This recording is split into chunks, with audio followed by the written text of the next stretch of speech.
This is the Shadow Archive, where we examine real cases, documented facts, and questions that still have no answers.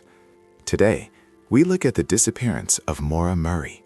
Maura was 21 years old, a nursing student at the University of Massachusetts. On February 9, 2004, she left campus and drove north toward New Hampshire. That night, her car went off the road on Route 112 in a rural area near Haverhill. When police arrived at the scene, the vehicle was there. Maura was not. She vanished within a matter of minutes, and she has never been seen again. In the days leading up to her disappearance, certain behaviors began to raise questions. Maura emailed the university, saying she would be gone for a week due to a family emergency, but there was no confirmed emergency within the family. She also made several calls inquiring about lodging in the White Mountains area, withdrew nearly all the money from her bank account, purchased alcohol, and searched for directions to New Hampshire. None of these actions were illegal, but together they suggest preparation.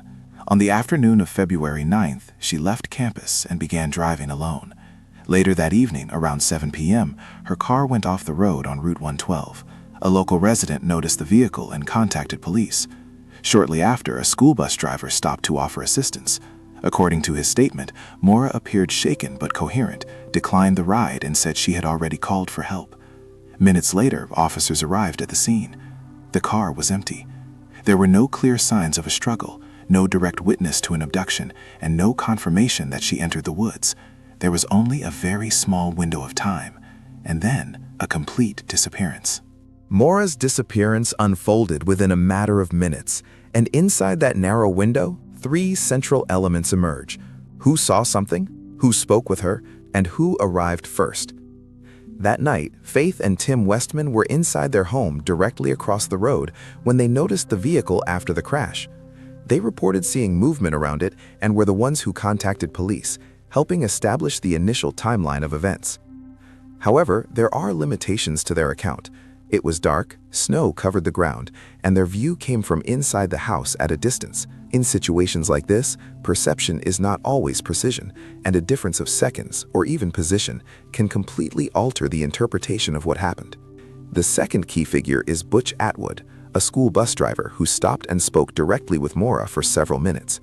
According to his statement, she appeared shaken but coherent, declined assistance, and said she had already called for help. This was the last confirmed interaction with her. That detail raises a central question. Why would someone alone on an isolated road in below freezing temperatures refuse help and remain at the scene? Butch returned home and contacted police, and by the time officers arrived, Maura was gone.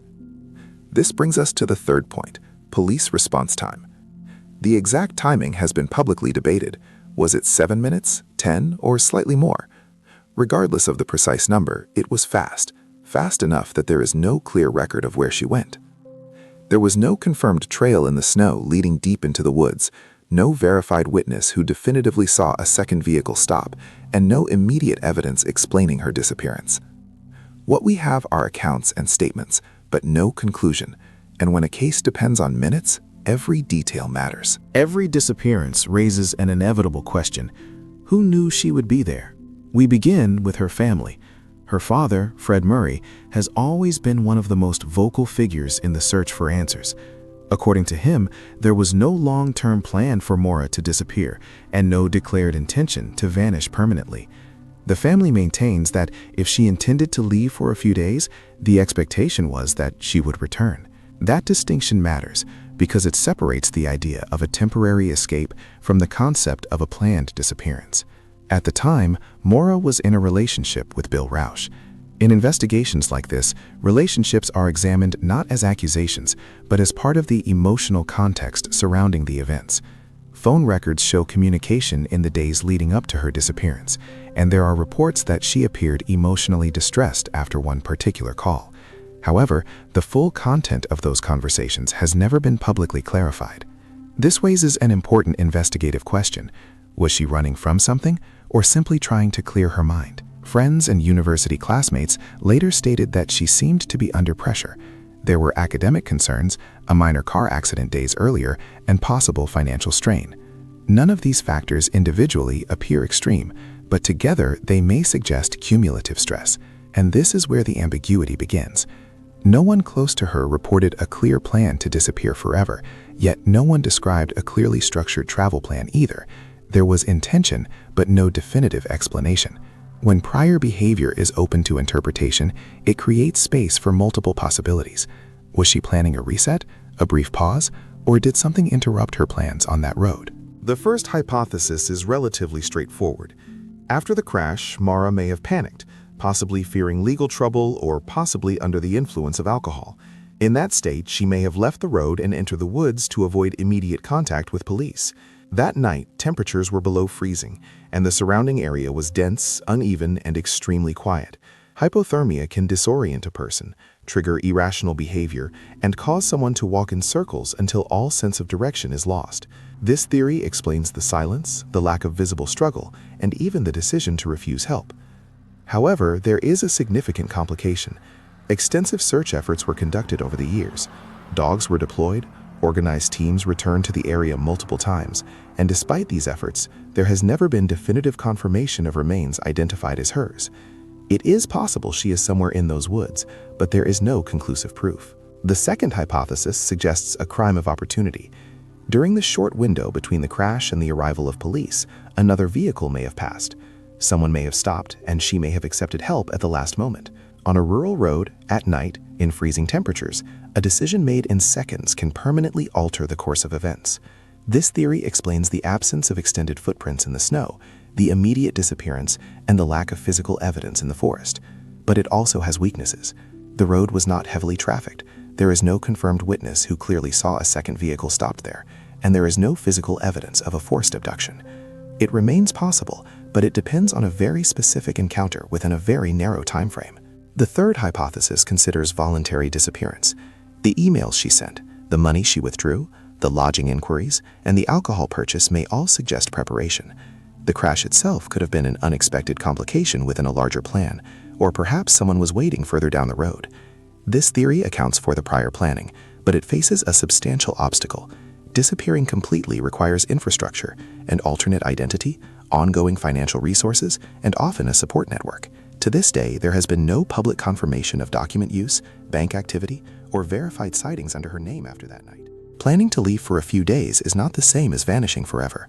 In the end, three core possibilities remain: nature, opportunity, or intent, and none of them fully close the case. There is one hypothesis that repeatedly surfaces in discussions about this case: the possibility that Maura was not traveling alone. According to this theory, a second vehicle was involved, a so-called tandem driver, someone following her at a distance.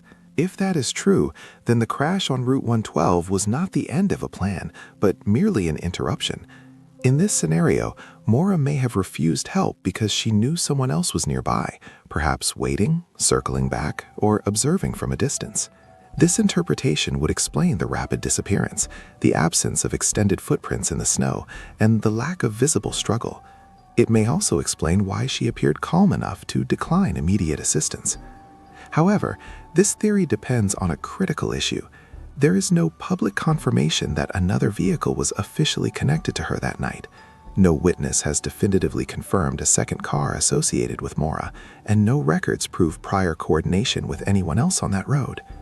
The theory closes one gap, but it opens another, and that is precisely why it remains debated. If true, her disappearance was not spontaneous, it was coordinated. More than 2 decades have passed since that night. The car remained, the road remained, and the records remain, but Maura Murray did not. What happened within that narrow window of minutes continues to divide opinion. Did she enter the woods and fail to make it out? Did she accept help and get into the wrong car? Was she planning to disappear, with the crash becoming part of that path? Or was someone waiting for her on that very road? 4 possibilities remain, each pointing in a different direction, yet none providing a definitive answer. Now, I want to hear your perspective. Which of these theories makes the most sense to you? Or is there a 5th possibility that has not been fully considered?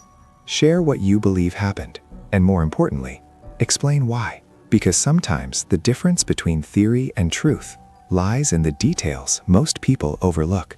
This is the Shadow Archive, and the investigation continues.